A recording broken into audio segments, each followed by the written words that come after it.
বড়মশাইয়ের কাছে আবদার করেছিলাম যে আমাকে দক্ষিণেশ্বর ঘুরতে নিয়ে যেতে হবে। সো হাই এভরিওয়ান, তাহলে দক্ষিণেশ্বর যাওয়ার গল্পটা তোমাদের সাথে প্রথম থেকে শেয়ার করি, চলো। তো রবিবার রাত্রে আমি আর আমার বড়মশাই মিলে প্ল্যান করি যে নয় তারাপীঠ আর না হলে দক্ষিণেশ্বর মায়ের কাছে গিয়ে পুজো দিয়ে আসবো। যথারীতি যেমন কথা তেমন কাজ, বড়মশাই রাজি হয়ে যায়। তারপরে তখন সে আমাকে জিজ্ঞেস করে যে বলো কোথায় যাবে।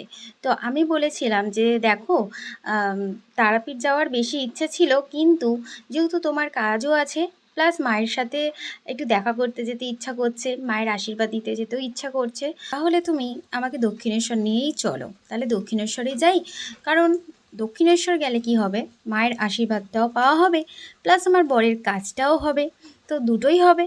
তো যখন আমার কাজ থাকবে না, আমি তখন ঠিক করেছি যে তারাপীঠ যাব, কারণ তারা মায়ের কাছেও আমার যাওয়ার খুব ইচ্ছা।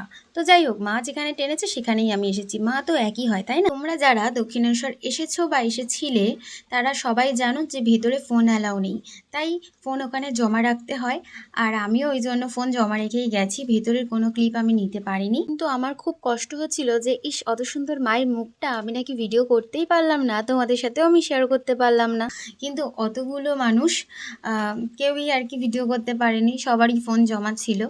আর সব থেকে বড় কথা কি জানো, যে শ্রাবণের প্রথম সোমবারই আমরা গেছি, হঠাৎ করে সেই প্রথম সোমবারই আমরা প্ল্যানটা করি যাওয়ার। আর প্রচণ্ড ভিড় থাকার কারণেও ঠিকমতো ভিডিও নেওয়াও যায়নি। আর তারপরে বড়মাসিকে বলেছিলাম যে দেখো, আমরা অনেকবার দক্ষিণেশ্বর এসেছি, তো আমরা একবারও বেলুড় মঠ ঘুরতে আসিনি। সেই কারণে বড়মশাই ঘুরতে নিয়ে এসেছে, আর ঘুরেওছি, আর ভীষণ জায়গাটা খুব সুন্দর, পছন্দ হয়েছে। তারপর এখানে নিয়ে নিলাম এই সিঁদুরের টিপটা।